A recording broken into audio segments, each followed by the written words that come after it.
You might not know it, but pleasant little Circleville is building a monster of a reputation. And suddenly, here, every day is Sunday, Sunday, Sunday.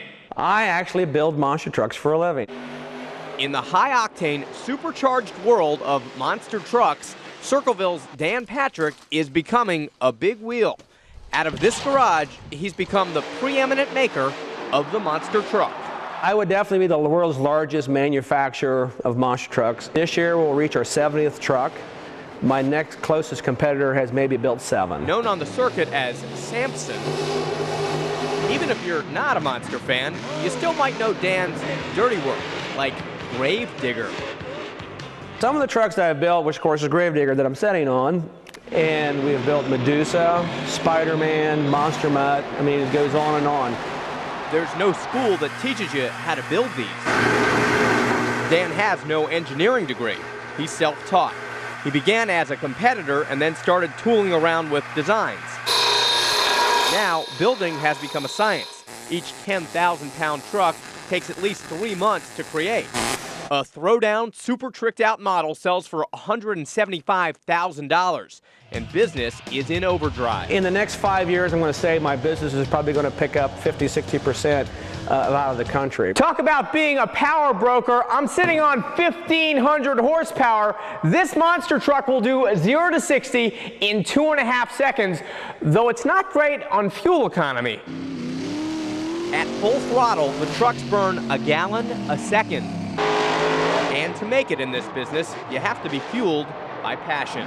I'm just a farm boy from Pickaway County. We build monster trucks for everybody to go out and have fun in. Dan's proving the little guy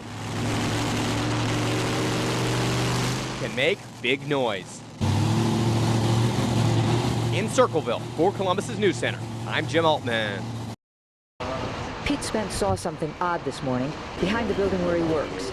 And he noticed a bad odor when he got close to something wrapped in blue plastic. It looked very peculiar the way it was wrapped up. So I had a bad feeling about it and came inside and we called the police. Patrol officers called homicide detectives right away.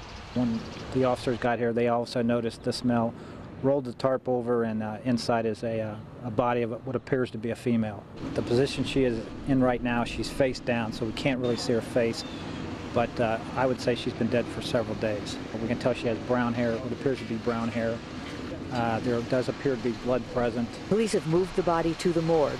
They'll try to identify her to see if she had any ID or through her fingerprints. Kathy Collins Taylor has been with the Columbus Police for 25 years, but today she has a bit more power. Horsepower. You're watching history in motion. I'm the first female officer assigned to the motorcycle unit. No lie. Becoming a motorcycle cop is quite a career turn for an officer that used to work in the polygraph unit. I put my name in. I had enough seniority to obtain the job. I always wanted to learn to ride a motorcycle. I had never been on one prior to the training. So they've taught me everything I know. Took me from ground zero to where I'm at today.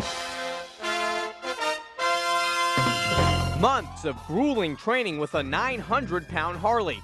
This is her first time on the bike beat.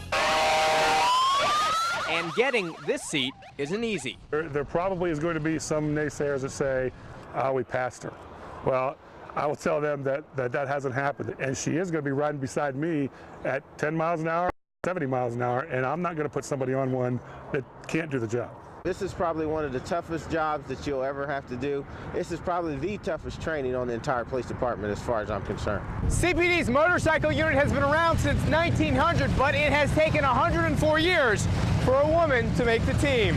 I don't know of anybody in the state right now that is a certified female motor officer. It is a monumentous thing. It's something that I'm very proud. I'm very excited. I'm very thrilled to have finished the training. It was the most challenging thing I've ever done in my life. But be warned, coming to a speed trap near you, Kathy might have just the ticket.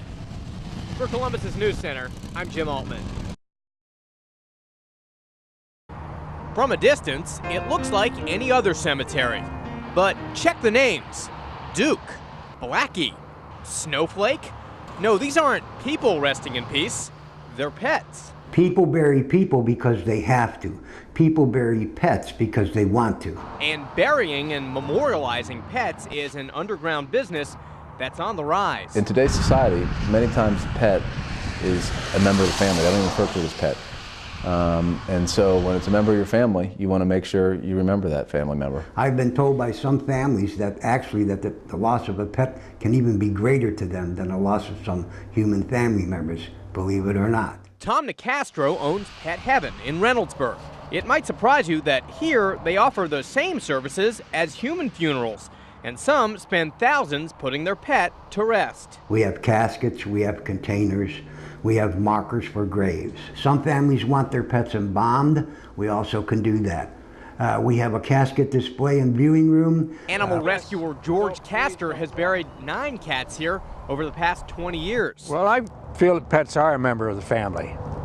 And you love them and cherish them, trust them as they have to trust you to take care of them. And I think they deserve a burial. What's laid to rest in today's pet cemeteries aren't just cats and dogs. Here, they accommodate all creatures, great and small. Something as small as a parakeet all the way up to something as large as a horse, even a monkey. Even the funeral business's top dog has joined the act. They can put it on the urn, but that's a form of memorialization. Randy Schettinger of Schettinger Funeral Services says their individual pet cremation service is helping their standard business. And there's many times families say that, you know, the reason I'm going to choose you for my funeral home, for my mom or for myself, is because of the way you handle the services for my pet. And Tom says if anyone deserves a memorial, it's your pet. A pet is the only thing that I know that will give you 100% love and devotion its entire life.